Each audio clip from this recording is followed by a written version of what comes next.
Students, how are you? Today we will discuss about our whole story, A Wrong Man in Workers' Paradise by Rabindranath Tagore in this video lecture. Students, we are going to start our prose A Wrong Man in Workers' Paradise. You have to pay attention. Translated from the original Bengali by Babani Bhattacharya. The man never believed in utility. એક વ્યક્તિ હતો જે ક્યારેય ઉપયોગિતામાં માનતો ન હતો, દૃષ્ટિકોણમાં માનતો ન હતો. Having had no useful work to do, he indulged in a mad whims. એ ક્યારેય ઉપયોગ કાર્ય કરતો ન હતો અને તેને કારણે એ લુચ્ચાઈમાં સપડાયો. Mad whims એટલે કે પાગલ માણસ. He made little piece of sculpture, man, woman and castles, quaint earthen things dotted over with sea shells.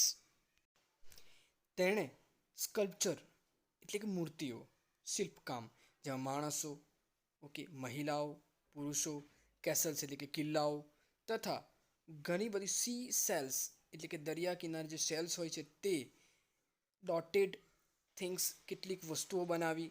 શાનાથી? He made a little piece, નાના નાના ટુકડાઓ કે જે દરિયા કિનારે શિલ્પ્સ હોય છે તેનાથી. હી પેઇન્ટેડ, એને ચિત્રકામ પણ કર્યું. Thus he wasted his time on all that was useless and unnecessary. એટલે એણે ઘણો બધો પોતાનો સમય યુઝલેસ, બિનઉપયોગી અને અનનેસેસરી એટલે કે બિનજરૂરી વસ્તુઓમાં વેડફ્યો. People laughed at him. લોકો એના પર હસતા હતા. Sometimes he would vow to shake off his mad whims, but his mad whims would keep clinging to his mind. કેટલીક વાર તો તે આ પાગલપણને હટાવવા માટે વ્રત કરતો, પરંતુ આ વિમ્સ, મેડ વિમ્સ એટલે કે પાગલપણ તેની સાથે વર્ગી જ રહેતું હતું, તેના દિમાગમાં જ રહેતું હતું. Some boys never ply their books and yet pass their examinations. કેટલાક બોયઝ પુસ્તકો ક્યારેય પોતાની પુસ્તકો ખોલતા નથી, વાપરતા નથી અને તો પણ તે લોકો એક્ઝામિનેશનના અંદર પરીક્ષા ખંડમાં પાસ થઈ જાય છે. A similar thing happen to his man. ક્યારેક એ વ્યક્તિ સાથે પણ આવું જ કંઈક બનતું, વગર મહેનતે પાસ થઈ જવું. He spent all his life in unnecessary work on the planet of Earth. એને પોતાનો લગભગ ઘણો બધો સમય બિનજરૂરી વસ્તુઓમાં જ વેડફી નાખ્યો. Yet after his death, પરંતુ તેના મૃત્યુ પછી, the gates of the heavens flung open for him. આ હેવનના જે દરવાજા છે, સ્વર્ગના જે દરવાજા છે એના માટે ખોલી આપવામાં આવ્યા. કોઈ પણ પ્રકારના સારા કાર્ય કર્મો વગર એને સ્વર્ગ મળી ગયું. But the moving finger writes even in the heavens. So it came to pass that the aerial messenger who took charge of the man had a mistake and found a place for him in workers' paradise. એટલે કે moving finger writes even in the heavens. ક્યારેક બની શકે ભૂલ થઈ ગઈ હશે. So it came to pass the aerial messenger, જે મેસેન્જર, જે સંદેશવાહક ઉપરથી આવે છે અને આ ચાર્જ સંભાળે છે, એમનાથી એક મિસ્ટેક થઈ ગઈ. શું મિસ્ટેક થઈ ગઈ? Found a place for him in the workers paradise. બીજી જગ્યાએ લઈ જવાને બદલે વર્કરના પેરેડાઇઝમાં લઈ ગયો, જ્યાં જે પેરેડાઇઝમાં કામ કરવાનું હોય છે. અને આપણી સ્ટોરીનું મેઇન હેડિંગ પર આ જ છે, wrong man in workers paradise. In this paradise you will find everything accept leisure. એટલે કે આ પેરેડાઇઝમાં, આ સ્વર્ગમાં તમને બધું જ મળી જશે એક્સેપ્ટ લીઝર એટલે કે નવરાશનો સમય. Here men say, God, we haven't a moment to spare. Women whisper, let's hurry on dear, time's a flying. All exclaim, time is precious. We always have our hands full. We are making use of every single minute. They sigh complainingly, and yet those very words make them feel happy and exalted. God, we haven't moment to spare. અમારી પાસે વધારે સમય નથી. Women whisper, એક મહિલા હતી, કંઈક બોલવા માંડી. લેટ્સ હરી, ચાલો જલ્દી કરો. Oh dear, times are flying. સમય ઉડી રહ્યો છે એટલે કે સમય પસાર થઈ રહ્યો છે. ઓલ એક્સક્લેમ, બધા એક્સક્લેમ થઈ ગયા. ટાઈમ ઇઝ પ્રિસિયસ, ખરેખર સમય ખૂબ જ કિંમતી છે. We always have our hands full. આપણા બધાના હાથ હંમેશા ફૂલ એટલે કે ભરેલા જ છે. We are making use of every single minute. આપણે એક એક સેકન્ડ, એક એક મિનિટનો ઉપયોગ કરવો પડશે. દે સાય કમ્પ્લેનિંગલી, તેઓ વારંવાર આ કમ્પ્લેન એટલે કે બોલી રહ્યા હતા. And yet those very words make them feel happy. અને આ શબ્દો એમને ખુશીથી એટલે કે ખુશ કરી રહ્યા હતા, એમને ખુશીનો અનુભવ આપી રહ્યા હતા. and exalted. But this newcomer who had passed all his life on the planet Earth without any employment, did not fit in with a scheme of things in workers' paradise. પરંતુ આ ન્યૂકમર એટલે કે નવા આવેલ વ્યક્તિ જે છે એને આખી જિંદગી આખી પોતાની લાઈફ અર્થ ઉપર એટલે કે પૃથ્વી પર વગર કામ કરીએ બિલકુલ રોજગારી એમણે કરી જ નથી અને ફ્રી બેસી રહ્યો હતો તો એને આ વર્કર પેરાડાઇઝમાં કેવી રીતે કામ થશે એનાથી he laughed in the streets absent mindedly and jester with herring man તે હંમેશા શેરીઓમાં પોતાના એબસેન્ટ માઇન્ડ એટલે કે માનસિકતાથી ગેરહાજર રહેતો હતો લોકો એના પર હસી ઉડાડતા હતા અને એની સાથે સાથે he lay down in green meadows and was taken to task by busy farmers. ખેડૂતોએ કે જે ખરેખર બિઝી હતા પોતાના કામમાં તેને લીધો પરંતુ તે ખાલી લીલા ઘાસ પર સૂઈ જ રહેતો હતો. lay down in green meadows. he was always in the way of others અને તે બીજા બધા રસ્તાઓ પર જ ભટકતો રહેતો હતો. a hustling active girl went every day to silent torrent. Silent for in the workers paradise even a torrent did not waste its energy by singing to fill her pitcher with water.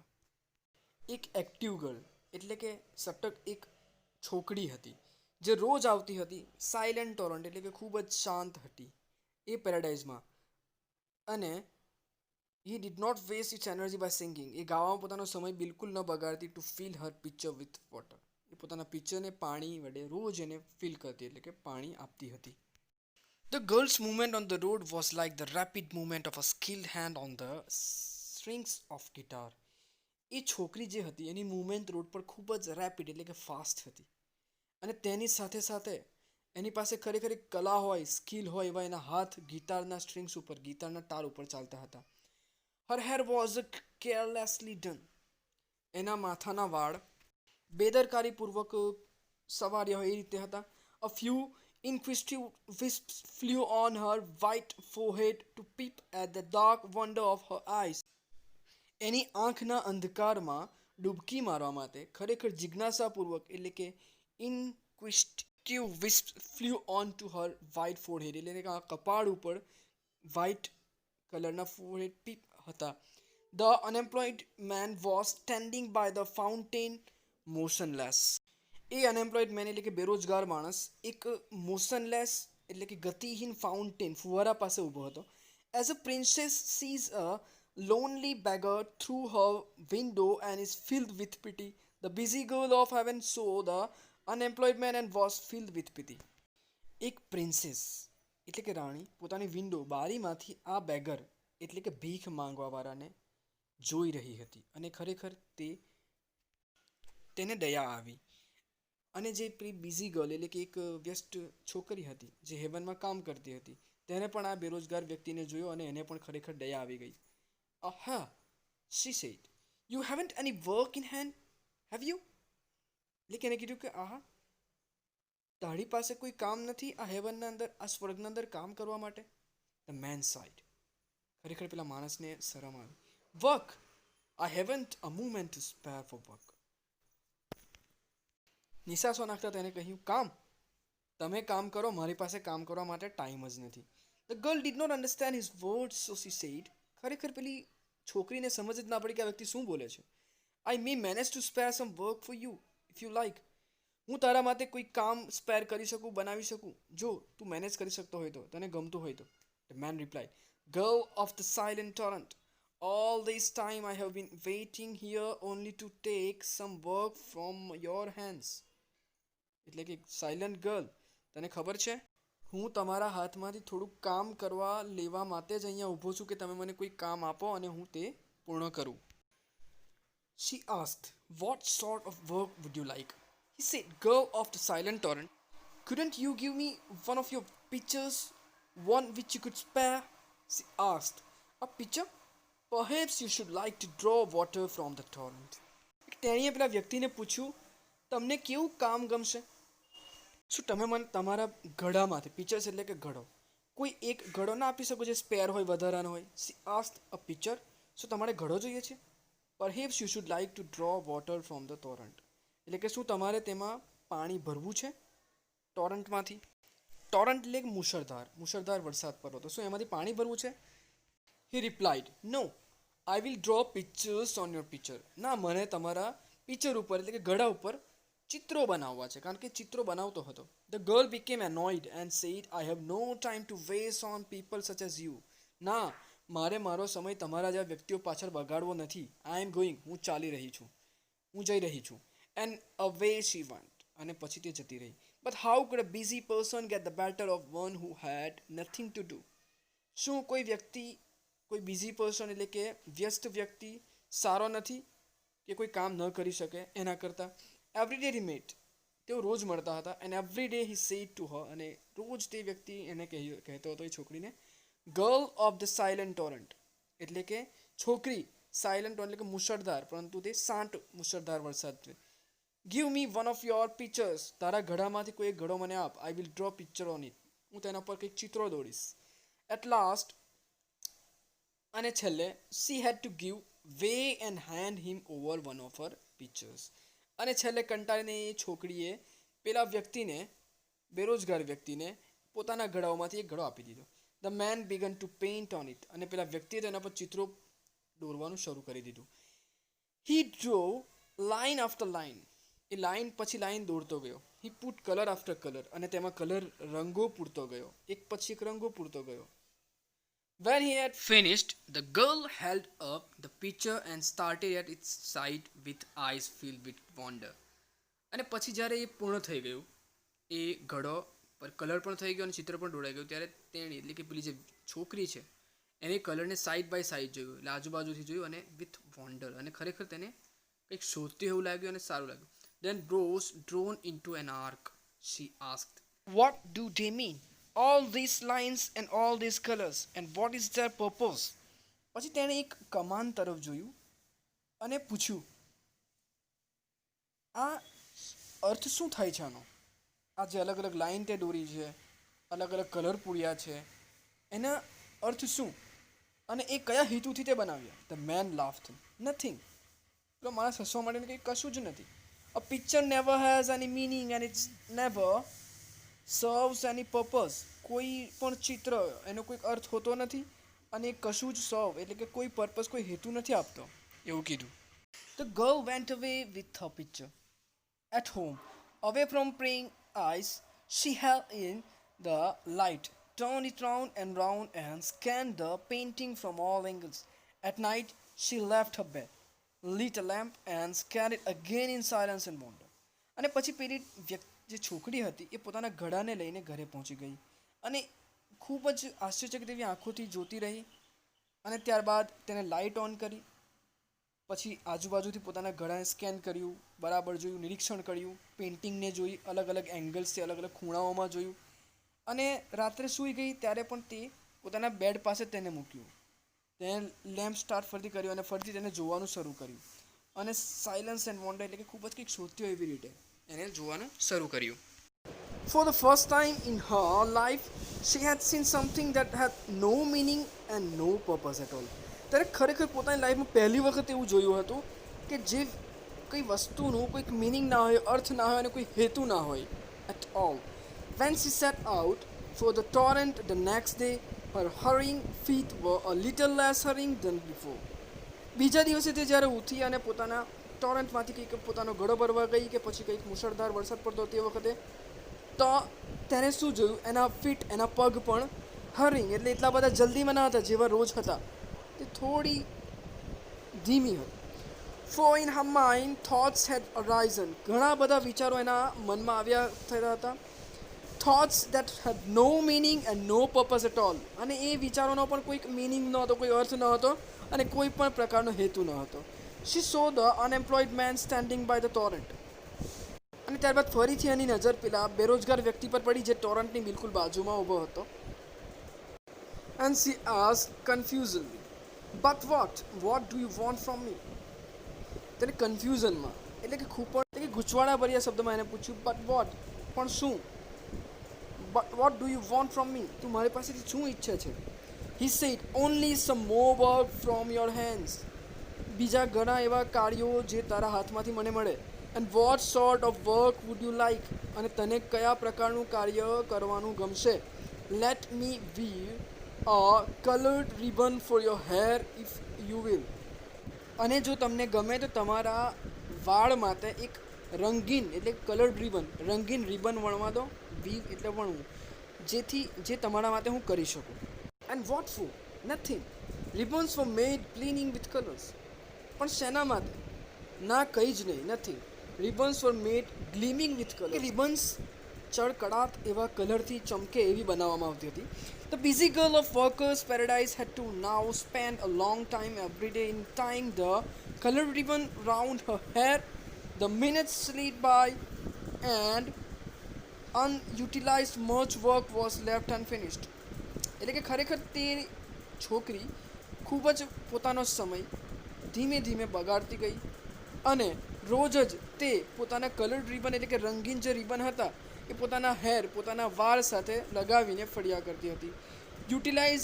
અનયુટિલાઇઝડ એટલે કે બિનઉપયોગી વસ્તુઓમાં પોતાનો સમય વેડફ્યો. Much work was left unfinish, અને ઘણા બધા કાર્યો અનફિનિશ્ડ એટલે કે અપૂર્ણ હતા. In workers paradise work had of late began to suffer. Worker પેરેડાઇઝના અંદર, સ્વર્ગના અંદર, કામ કરવાના સ્વર્ગના અંદર જે કામ લેટ એટલે કે ખૂબ જ લેટ થયા, મોડા પૂરા થયા. બિગન ટુ સફર અને ઘણી બધી મુશ્કેલીઓ શરૂ થાય. મેની પર્સન્સ હુ હેડ બીન એક્ટિવ બિફોર વર નાઉ આઇડલ. ઘણા બધા વ્યક્તિઓ જે એક્ટિવ હતા, સતર્ક હતા અને પોતાનું કામ પૂર્ણ કરી દેતા હતા, તેઓ આજે આઇડલ છે, ખૂબ જ ઊંચા સ્થાન પર છે. Wasting there precious movements on અનનેસેસરી things such as painting and sculpture. ઘણો બધો સમય બગાડી દેવો. પ્રિસિયસ મુવમેન્ટ્સ એટલે કે કિંમતી સમય, કિંમતી ક્ષણ.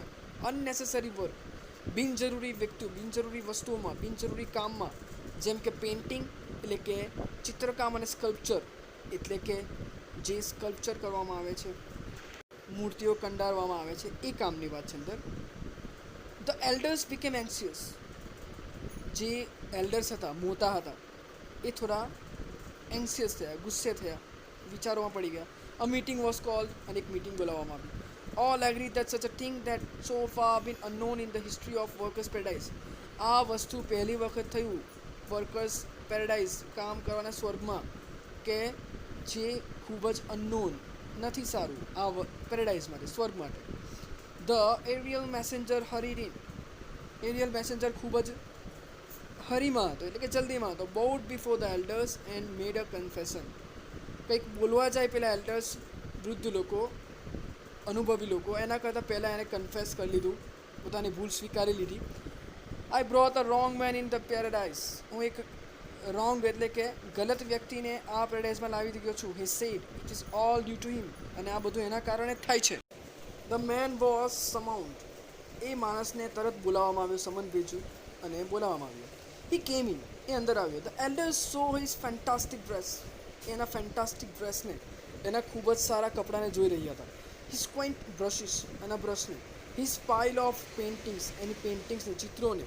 And the realise at once that he was not the right sort for workers paradise. અને ખરેખર આ વ્યક્તિ કામ કરવા માટે ન હતો.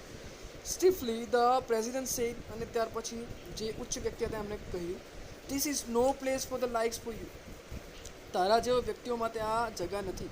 Therefore you will have two leave at once. તારે આ જગા એક જ વખતમાં છોડી દેવી પડશે. The man sighed in great relief and gathered his brush and paint. અને એ વ્યક્તિ નિશાસો નાખતા એના થોડી ગ્રેટ રિલીફ, એને સારું લાગ્યું અને એના બ્રશ અને પેઇન્ટને બંનેને એને ગેધર્ડ સાથે કર્યા, હાથમાં લીધા. But as he was about to leave, અને એ હજુ વિચારતો હતો કે હું છોડી દઉં, the girl of the silent torrent came up tripping and said. એટલામાં પેલી શાંત છોકરી હતી, ટોરન્ટ ગર્લ, એ આવી અને કહ્યું, wait moment, for I too will go with you. મારે પણ તારી સાથે જ જવું છે. The elders gasp in surprise. બધા જ અનુભવી વ્યક્તિઓ સરપ્રાઇઝ એટલે કે ખૂબ અચંબામાં પડી ગયા, કંઈક બોલવા લાગ્યા. For never before had a thing like this happen in workers paradise. આજથી પહેલાં આવું ક્યારેય આ વર્કર્સ પેરેડાઇઝના અંદર બન્યું નથી. A thing that had no meaning and no purpose at all. કે જેનો કોઈક મિનિંગ ના હોય, કોઈ અર્થ ના હોય અને કોઈક હેતુ ના હોય. તો આ હતી આ સ્ટોરી. લગભગ તમને સ્ટોરી સાંભળી, સમજી, અને તમારે હવે પ્રેક્ટિસ કરવાની છે કે આ સ્ટોરીમાં જે હાર્ડ વર્ડ જે છે, જે નવા છે તમારા માટે, એ વર્ડ લખવાના છે, કેટલા કન્સેપ્ટ્સ આપેલા છે કન્સેપ્ટ્સ લખવાના છે, અને આ સ્ટોરીને સમજવાની છે કે એક અનનેસેસરી અને ખૂબ જ કહેવાય કે લેજી વ્યક્તિ કે જે કામ કરવા માટે ન હતો તે વર્કર્સ પેરેડાઇઝમાં આવી ગયો, એટલે a wrong man in workers paradise આ સ્ટોરીનું જે ટાઇટલ છે એ ખરેખર ફિટ થાય છે. અને એક વ્યક્તિ જો આવો આવી જાય તો બીજાને પણ તે બગાડે, એ પણ આપણે આ સ્ટોરીમાં જોયું. અને બીજા એવા ઘણા બધા મિનિંગ્સ છે જે તમે કાઢી શકો છો આ સ્ટોરીમાંથી, અને ઘણી બધું શીખવાનું પણ છે જે તમે શીખી શકો છો. તો એ હવે તમારું કામ છે કે તમે આ સ્ટોરીમાં શું શીખ્યા એ તમારે લખવાનું છે અને મને મોકલવાનું છે. Thank you very much.